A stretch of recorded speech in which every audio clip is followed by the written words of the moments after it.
million words when we find ourselves with our feelings hurt. These trials decide what they're really worth. It's that feeling inside that strikes our nerves, but I'm still in line to get what's mine, and I can finally see that I deserve it. And it'll be alright if I stay in line, keep God in mind and my girls close. I don't have hope in things I know, don't have faith in what I can prove, and I know God has got me close. You see those mountains? Watch me move them. You don't have to believe me just to watch me do it. Moving them out to put roads right through them. Gotta make sure that y'all can get to, cause in the end, it's all for you. I do what I do cause I know what it's worth, and I don't have much time to get back to this earth. It's more like a death wish born with a curse, cause I won't shut up if they got to me first. I won't sit down in the back of the bus, keep moving around, I'm making a fuss. Better believe it, I'm roughing them up for every single one of us they touch.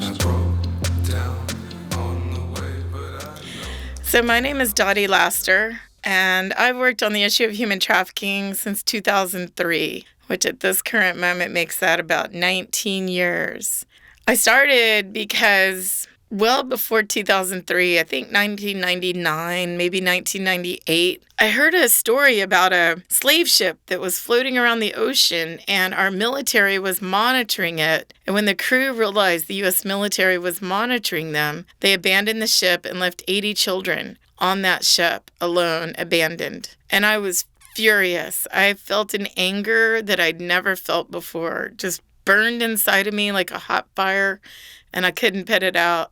And I was angry at two things. One, the circumstances of that ship. I wanted to know who paid for the ship, who put the kids on the ship, who the crew was, who was going to receive them, why this happened, whether they had parents, was anyone going to help them. I knew none of the answers to those questions. It was just a short blip of a news thing on the radio that never repeated. I know nothing else that happened. And it made me furious that at 1999 in the United States, I could hear of such a thing as slavery, especially involving children. The other thing I was mad at is that I was a horse trainer, and I loved that. I loved my life. I thought that was all I would ever do. I was so content. And I rescued horses and built them a new life and found them their purpose in life, and I'm really good and successful at it. But in that moment, I realized that gave me absolutely no skills whatsoever to help these children or any more like them. As common sense told me, if there was one ship with 80 children, there must be many more that we don't know about. And so this set me on a journey back to college. I had been to college when I was younger, and I had my children and family, and I left college I guess when I was about 20. And here in my 30s, my kids are in high school, and I think it's time to go back. And that was one of the things that pushed me, as I was angry at myself for not being valuable enough to help this situation stop. I couldn't take it. I didn't want my children to become adults in a world where slavery existed, especially involving children, because I knew they were going to have who would become my grandchildren. And how could I give them a world that we allowed this to continue?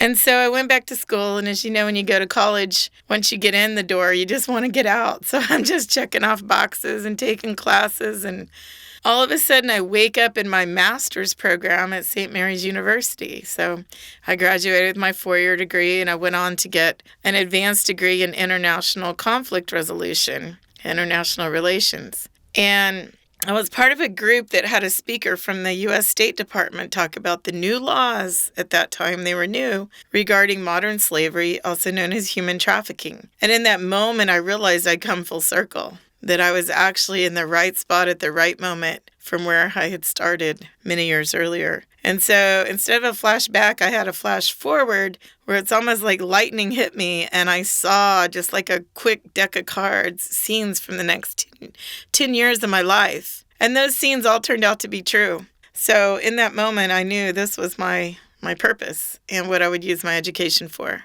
And so the next day, I was put into a meeting that was closed.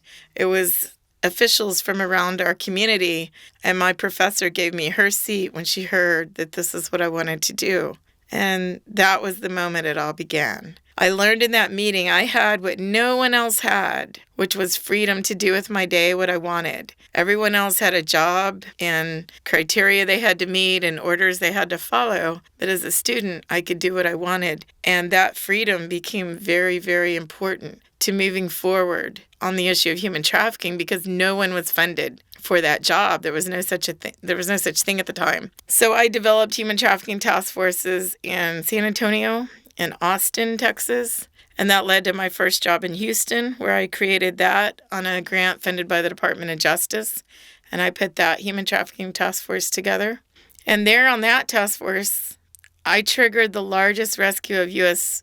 trafficking victims ever. This was in 2005. And so because of my efforts, along with a very brave child victim who was being sold in cantinas, we triggered the largest rescue in history. She reached out. I went and got her. Bad guys have been operating for more than a decade, untouched, unhindered by law enforcement. And when she got through, 120 victims have been rescued and many people went to prison.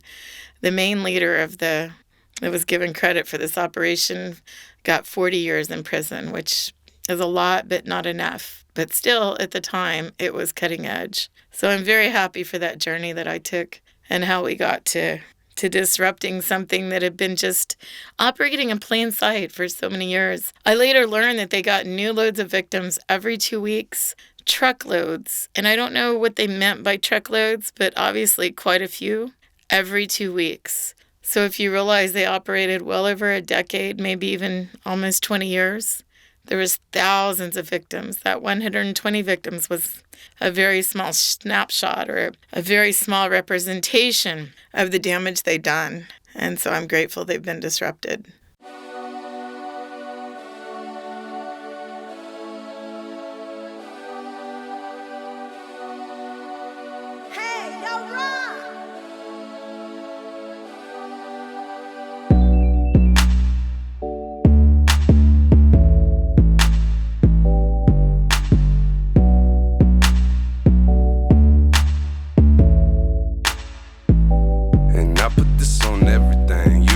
Say a word. I promise, like a diamond ring, I'll have you high up like the bird. I'm coming like a tidal wave, moving through the universe. I'm riding high on my own wave, I keep the kids in every verse. I'm feeling like these final days are finally on this earth, and it's time to recognize that I've been gifted with this curse. It's those wounds there that saved me, left me in the dirt, gave God a chance to heal me from inside, and now I work. And all they say is no.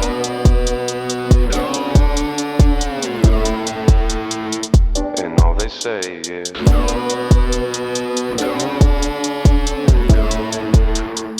And all they say is no, don't go. And all they say is no, don't go. And all they say is just something that I got to get. I moved forward and worked in Orange County, California, where I developed their human trafficking task force, again under a Department of Justice grant, and got to see how trafficking creates patterns in all of our communities that we may not recognize. So it's one thing to work at a high level in Houston or San Antonio, but then to move and work in Los Angeles, Orange County, and San Diego counties. I really got good in picking up the patterns and the repetition of cases that may be missed or looked at as something else, or even the victims prosecuted for the crime in which they're a victim of. And I'm grateful for those experiences, but they were very frustrating to try to educate an entire population or even just an entire police force with information they just didn't have or couldn't comprehend. And so I often today say 19 years later, my first case was just as difficult as the one I did yesterday. We really need to move forward our comprehension and understanding of human trafficking. It seems to be stuck. And I guess we've probably talk about it a little more, hear about it in the news more, but understanding what it actually is, I think there's still a big gap to knowing what that means and what victims look like and what traffickers present. Like, often they're very well respected. They might even hold high official positions. They might be very wealthy and even appear generous. And yet so often, if you understood the patterns, you could see it clearly. And so I hope we can accomplish that soon. Some of the patterns I look for, especially in the last 6 to 8 years, I've worked more on U.S. citizen victims as being just wherever I am, whatever I'm putting my information out to, that's where the victims come from. So I started working missing persons And I found that I was just knee-deep constantly in U.S. citizen victims. And so most times I would be the only one that could figure out what this pattern was, and tried to narrow it down so it could be recognized by anybody. And so what it presents as, usually a mother or father, parents, or loved ones of a teenage to young adult person. Could be male or female. It's a little bit more, females are represented both more in victims and in traffickers. As far as if we see studies done on it, there's not many of them, but those few do say more often females. But I think the men are just as prevalent. We just don't know how to look for or identify them as well. So when I refer to victims, often I say female, but I am not excluding that there are many male victims. But what it looks like is a parent with a teen or young adult who is starting to isolate from everything good in their life, meaning their best friends, their interest in school, their good grades, maybe their after-school activities, maybe even their grandmother that they always love so much. They're beginning to cut ties socially with everything that keeps them strong. They're showing just unexplained bouts of anger constantly. They are staying up all night, either texting or FaceTiming or somehow messaging with someone that the parents aren't really sure who it is. They will start to even change their diet, and they will go missing for periods of time with no explanation. Or if there is an explanation, it doesn't make sense. And then after about the third time that kid goes missing, that's usually about the time they don't come back. And at that point, the parent knows something is drastically wrong, but they don't know what it is. Prior to that, it looks like teenage angst, which we've all been through, but maybe more severe than usual. So it hides and disguises itself as that normal rocky road between teenage to adult years. And that's why it operates openly and freely in plain sight with very little risk of detection. And the traffickers face very little risk of interruption or arrest because it just appears to be a teenager arguing with her parents. But on the backside of that, here's the part that parents can't see. There are methods of altering mental function, or, a slang term would be brainwashing a person, and it would work on any of us. It would work on anyone, but especially a vulnerable teenager who thinks they know everything, but really don't have life experience to go with the knowledge they think they have. They're actually, it's a really good time to manipulate somebody. So it starts with someone befriending them and just listening to everything they have to say. And how seductive is that? It's kind of nice to have someone that hears all your complaints and every argument you had, and that teacher that gave you the bum grade, and your mom that, got upset with you. And they take that target, their targeted victim, they take their side in every argument. And they even use that information as they're collecting data where the victim doesn't understand that. He or she thinks, I've got a new best friend. Wow, it's so nice to have a best friend. But actually, that's info gathering for the people that are targeting this vulnerable person. And I say vulnerable, meaning that they just don't understand life yet. They could be wealthy, smart, poor, disabled, mentally disabled. They could be brilliant. They could have a lot of parents and family. They could have abandonment issues and no parents and family. It doesn't discriminate at all. And so I think a lot of parents think, oh, well, my kid's not in trouble. It's not going to happen to me. Well, that's absolutely not true. I know in one case I rescued a victim who was 21 years old, and not only her and her family were wealthy, she was wealthy herself individually, and to such an extent when I found her, they sent a private jet to pick her up. She was targeted, lured, groomed, and trafficked. She was brilliant, beautiful, happy, amazing, and she did not survive the trafficking. She is no longer on this earth because of the damage done to her. So parents thinking, oh, my kids would talk to me, or I would see it, or I would understand, they need to really hear this pattern. So the pattern we're talking about from the trafficker's side is to gather information, learn everything you can about this victim, their hope, their fears, their dreams, their best friends, the parent that would save them, the family member they trust the most. And then the trafficker's goal is to undermine all of those and disconnect their targeted victim from all those social ties that keep them safe. And so if you see a teen or young adult starting to isolate from all their hopes and desires and future goals, this is a big red warning flag.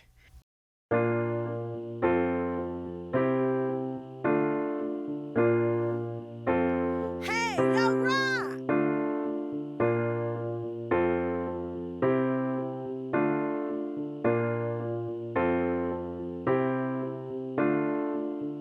Look at what we've got here. He wasn't supposed to get far, but look at what we got now. That dirty kid is a shooting star. Just look at how he got out. He wasn't supposed to get this far, but look at what we got now. That dirty kid is a shooting star. Reminiscing on the timeline, just thinking about the good old days. What's missing in my life, the highlights and how much has changed. Looking at the bright side for all I have and all I've made. I'm doing my life, some tell me I'm doing great. All I know is I refuse to fail, every mistake I make is a chance to grow. And my feet have served me well, but it's time to spread my wings and soar. Look at what we've got here, he wasn't supposed to get far, but look at what we got now. That dirty kid is a shooting star. Just look at how he got out. He wasn't supposed to get this far, but look at what we got now. That dirty kid is a shooting star. Just remembering what it is to be a kid, on the run from myself and the things I did. Getting jumped cause I wasn't big enough and I refused to be a chump, so of course I took it to the head. Had a gun to my temple twice, both times told me I was as good as this. The next step the trafficker is going to use is to induce sleep deprivation and even food deprivation, where they will change their diet. They will stay up talking or chatting all night long and still get up and either go to school or work or whatever.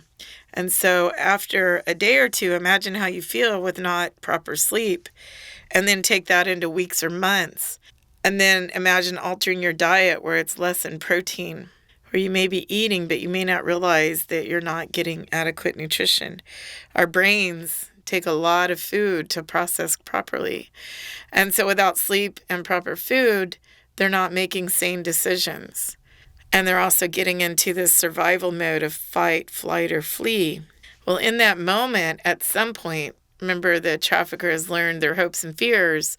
Well, their worst fear is going to be introduced in front of them, probably in one of those times that they went missing. It could be some sort of assault. It could be some sort of witness to something that their brain can't comprehend, or it could actually happen to them themselves. And so their psyche's going to fracture. It's like a shattered piece of glass. And instead of filing that memory where it goes, back in history as a bad memory, now their psyche is shattered and not knowing how to process this very scary information that they've witnessed or experienced. In that moment, the trafficker is going to rewrite their history, and they're going to substitute all the pain this victim is feeling and fear with the people who would save them. So they're going to twist the truth of their life, and that victim will come out of it honestly believing the trafficker's their friend and their family's their enemy. And this is the big point, where if you're seeing it, you need to understand this is not just teenage bumpy road getting to adulthood. This is where it's become something more. And often that's where it's missed. By the time it's to this point, everyone's exhausted with this person, and they don't understand why he or she acts the way they do, and they continue to fail and get in trouble, maybe even get arrested.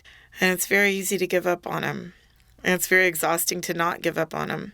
But that is the pattern that the traffickers are going for.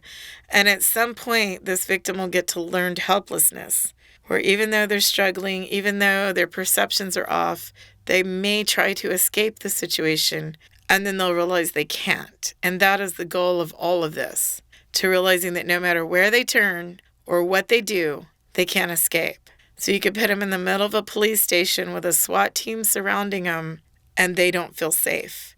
And that's why it's really so difficult to stop victims from being exploited or hurt, because they appear willing due to all this coercion. And let's say maybe even they start to come out of it a little, then there'll be a threat against a family member or someone they love. So then they know even if they overcome their own brain manipulation, perceptions, fear, they really can't escape because someone they love will be put in danger if they do. And ask yourself, who do I love the most? And what would I do to keep that person safe? And you can understand just a brief glimpse of what the victims are going through. So many times people say, well, why don't you just call the police? Well, tell me, how's the police going to help with this? What crime could they visibly see committed? Especially if the traffickers target a kid where they groom him when she or he's 17 and actually exploit them right after they turn 18. Exactly how would someone intervene? And then you realize it's the perfect crime. Low risk, extremely high reward, incredible destruction, operating in plain sight. And if this scares every parent that listens to this, it's not my intention to scare you needlessly, but it is my intention to scare you to understand you are up against a monster and you need to be educated on how to protect your children. You cannot parent with privacy, you cannot parent with hubris, and you can't parent with apathy. If your kids are online, you need to be there too. You need to know all their usernames and passwords. You need to put monitoring programs on all the devices they use without telling them. And you need to spot check them at night, 1, 3 a.m., maybe drop by school now and then. You need to actively parent because these monsters are out there and your child is worth at least $300,000 a year per victim and more if they start doing porn and images. And they will put in the time. So if you're not paying attention to your child, they will. So I urge you to read a document we have called 55 Things Parents and Grandparents Should Know to educate yourself on your child's online activities. We also have a document called a Digital DNA Kit. I urge you to fill it out. It's pen and paper. Keep it with you through all of their lifetime till they're about 30. I rescued plenty of college kids too.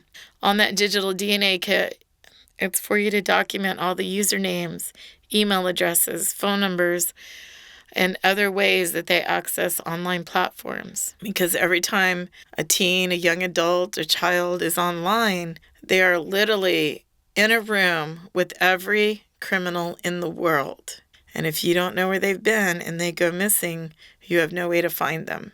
I spent many years working missing persons, and I found that knowing their history online was what helped us save 98% of the cases we worked that helped get them back. So when a parent kind of braggadociously says, oh, I don't go on Facebook, I don't go on Instagram or Snapchat, that's not something to be proud of. Your kid's there, you need to be there. You also need to understand they don't need a device once they've set up these platforms. A parent will say, oh, I saw something inappropriate, I deleted it, and I took the device away. Well, the bad guy wanted you to do that. You were induced to do that without knowing. So what you did is delete the information that could lead us to who might be targeting your child. You open the door for the bad guy to give your child a device you don't know about, and now that person can communicate unfettered, unworried between the bad guys and your child, and you have no way to find them. It's like looking for a drop of water in the ocean. And if you think, oh, well, I'm not someone that knows someone like Epstein or Maxwell or Weinstein or any of the Allison Mack or any of the other people that have been prosecuted in the news, those are just the ones you read about. They're nothing in the scheme of things. They're small. This is Joel Hayes with Operation 1009. I wanted to thank you for listening with our special guest, Dottie Laster, and let you know this is nearing our conclusion of this first segment. She will be returning with more information on the discovery of Gayler, Laura Silsby, and her ties to trafficking in the Amber Alert system, so do stay in touch. I'd like to thank you again for being here. Remind you, this is Operation 1009. You can find us at operation1009.org. If you have any of your entertainment needs, music, audio engineering, please reach out to rockali.com. That's ROCKALI.com. Outside of that, if you'd like to support everything we have going on, please find us on Spotify, Apple, iTunes, all the good places they make the music roll, and give us a like, a share, a suggestion, a play, tell your friends about it. And if you'd like for us to bring the voice of the children all the way into the industry and to fight back, just like some of our other competing artists out there, go buy that thing on iTunes. Any of them, really. And you will be supporting and voting for the voice of a child. Every single one of our songs is written for the children. So we're just here to do what we can, and we thank every one of you for listening. God bless you all. There are so many traffickers that it used to be my phone would ring every day, even Christmas, even Sundays, with people who needed my help. Around March 8th of 2020, that changed, and a lot of high-level arrests did disrupt some of the flow. But sadly, here at the end of February 2022, my phone is getting busy again, which tells me we need to not let this happen. It's coming back. We've had 2 years of an intermittent flow, but now it's coming back. And so we are responsible for letting that happen or not. We as a society don't need to look to someone else to stop it. It's our duty. All children are our responsibility. We were sent here to steward their lives. And so if it is coming back, there is no one to look to but us to not allow it. Our society needs to stop glorifying movies and music with pimping language and commercial sex and strip clubs. We've accepted it. We've let it be okay. And that's on us as adults. So I urge you to stop that, to correct people when they speak about it in a funny way, to write personalities and TV shows that glorify it. I do so many times, and honestly, I get no response, but I'm still going to keep doing it until we make it unacceptable to glorify buying someone for a minute, a day, a year, a lifetime. Commercial sex, stripping porn, and prostitution is all about servitude and slavery. So please make your part of the world clear of that. Make it stop. Because when there is no demand, then our children will be free, and not until then. Another thing you should know is that commercial sex is marketed overwhelmingly to men. It's the only place this crime discriminates. Women don't buy sex. We do some bad stuff, but if we were overtly, largely buyers of sex, trust me, it would be marketed to us. And if you look, it's very, very unlikely that you will see commercial sex marketed to women. So that means women, it's our responsibility too, to raise the men in our lives to not do that, to redirect men already in our lives to stop doing it, and to not tolerate it in our households. We are the bigger bear here, and we need to take our power and our feminine and make it not acceptable. So I challenge you, what can you do in your world? Where can you start? If you need someone to guide you, to give a speech, to develop a coalition, you can reach me at TraffickingVictimRescueCentral.com. If you want to start with the materials we have on my website, use them. Share them with your community. Get together with a group of parents and say, how are we going to keep our kids safe from this? Get together with any group, church, community group, your gardening group, whatever, and make sure you run this out of your community. I'm here to help.